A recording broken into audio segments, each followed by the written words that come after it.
ಪ್ರಿಯ ವೀಕ್ಷಕರೇ ನಮಸ್ಕಾರ. ನಮ್ಮ ಹಳ್ಳಿ ಸುದ್ದಿ ಯೂಟ್ಯೂಬ್ ಚಾನೆಲ್ಗೆ ಸ್ವಾಗತ. ಗೃಹಲಕ್ಷ್ಮಿ ಯೋಜನೆ ಬಗ್ಗೆ ಮತ್ತೊಂದು ಬಿಗ್ ಅಪ್ಡೇಟ್ ಬಂದಿದೆ. ಹೌದು ಸ್ನೇಹಿತರೆ, ಗೃಹಲಕ್ಷ್ಮಿ ಯೋಜನೆ ಹಣ ಇಂದು ಜಮಾ ಆಗಿದೆ. ಹೌದು ಸ್ನೇಹಿತರೆ, ಗೃಹಲಕ್ಷ್ಮಿ ಯೋಜನೆ ಜೂನ್ ತಿಂಗಳ ಕಂತಿನ ಹಣ ಇಂದು ಮಹಿಳೆಯರ ಖಾತೆಗೆ ಕೊನೆಗೂ ವರ್ಗಾವಣೆ ಆಗಿದೆ. ಗೃಹಲಕ್ಷ್ಮಿ ಯೋಜನೆಯಡಿ ರಾಜ್ಯದ ಮಹಿಳೆಯರ ಬ್ಯಾಂಕ್ ಖಾತೆಗಳಿಗೆ ಹಣ ವರ್ಗಾವಣೆ ಆಗದ ವಿಚಾರ ಕಳೆದ ಕೆಲವು ತಿಂಗಳಿಂದ ಭಾರಿ ಚರ್ಚೆ ಪ್ರಸ್ತಾಪವಾಗಿತ್ತು. ಗ್ಯಾರಂಟಿಗಳ ಹೆಸರಿನಲ್ಲಿ ಕಾಂಗ್ರೆಸ್ ಸರ್ಕಾರ ಜನರನ್ನ ವಂಚಿಸುತ್ತಿದೆ ಎಂದು ಪ್ರತಿಪಕ್ಷಗಳಾದ ಬಿಜೆಪಿ, ಜೆಡಿಎಸ್ ಟೀಕಿಸಿದ್ದವು. ತಾಂತ್ರಿಕ ಕಾರಣಗಳಿಂದ ಗೃಹಲಕ್ಷ್ಮಿ ಹಣ ವರ್ಗಾವಣೆ ಸ್ವಲ್ಪ ವಿಳಂಬವಾಗುತ್ತಿದೆ. ಖಂಡಿತವಾಗಿ ಸರ್ಕಾರ 2,000 ರೂಪಾಯಿ ವರ್ಗಾವಣೆ ಮಾಡಲಿದೆ ಎಂದು ಮಹಿಳಾ ಮತ್ತು ಮಕ್ಕಳ ಕಲ್ಯಾಣ ಇಲಾಖೆ ಸಚಿವೆ ಲಕ್ಷ್ಮಿ ಹೆಬ್ಬಾಳ್ಕರ್ ಅವರು ಹೇಳಿದ್ದು, ಇವತ್ತು ಮಹಿಳೆಯರ ಖಾತೆಗೆ ಹಣ ವರ್ಗಾವಣೆ ಪ್ರಕ್ರಿಯೆ ಶುರುವಾಗಿದೆ. 3 ತಿಂಗಳ ಬಳಿಕ ಗೃಹಲಕ್ಷ್ಮಿ ಹಣ ಫಲಾನುಭವಿಗಳ ಖಾತೆ ಸೇರಿದೆ. ಆದರೆ ಬಾಕಿ ಇರುವ 12 ತಿಂಗಳ ಹಣ ಖಾತೆ ಸೇರುವುದು ವಿಳಂಬವಾಗಲಿದೆ.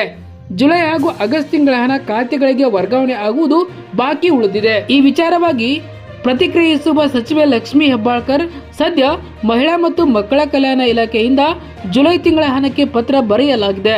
ಇನ್ನು ಹಣ ಬಿಡುಗಡೆ ಮಾಡಿಲ್ಲ. ಹೀಗಾಗಿ ಜುಲೈ ತಿಂಗಳ ಹಣ ಬರುವುದು ತಡವಾಗಲಿದೆ. ಸರ್ಕಾರ ನಮಗೆ ಬೇಗ ಕೊಟ್ಟರೆ ನಾವು ಖಾತೆಗಳಿಗೆ ವರ್ಗಾವಣೆ ಮಾಡುತ್ತೇವೆ. ಆದರೆ ಸರ್ಕಾರದಿಂದ ಹಣ ಬಿಡುಗಡೆ ಮಾಡುವುದು ತಡವಾಗುತ್ತಿದೆ ಎಂದು ಹೇಳಿದ್ದಾರೆ. ಜೂನ್ ತಿಂಗಳಿನಲ್ಲಿ SC/ST ಫಲಾನುಭವಿಗಳ ಫೋಟೋನಲ್ಲಿ ಒಂದಿಷ್ಟು ಸಮಸ್ಯೆಗಳು ಕಂಡು ಬಂದಿದ್ದವು. ಅವುಗಳನ್ನು ಸರಿಪಡಿಸಿ ಈಗ ಖಾತೆಗೆ ಹಣ ಹಾಕಲಾಗುತ್ತಿದೆ. ಜೂನ್ ತಿಂಗಳ ಕಂತು 80,000 ಜನರಿಗೆ ಜಮಾ ಆಗಿರಲಿಲ್ಲ. ಅದು ಈಗ ವರ್ಗಾವಣೆ ಆಗಿದೆ.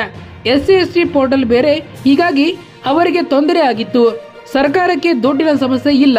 ವಿರೋಧ ಪಕ್ಷಗಳು ವೃಥ ಆರೋಪ ಮಾಡುತ್ತಿದ್ದಾರೆ ಎಂದು ಲಕ್ಷ್ಮಿ ಹೆಬ್ಬಾಳ್ಕರ್ ಅವರು ತಿಳಿಸಿದ್ದಾರೆ. ಧನ್ಯವಾದಗಳು. ಇದೇ ರೀತಿ ಹೆಚ್ಚಿನ ಮಾಹಿತಿಗಾಗಿ ನಮ್ಮ ಹಳ್ಳಿ ಸುದ್ದಿ ಯೂಟ್ಯೂಬ್ ಚಾನೆಲ್ ಅನ್ನು ಸಬ್ಸ್ಕ್ರೈಬ್ ಆಗಿ.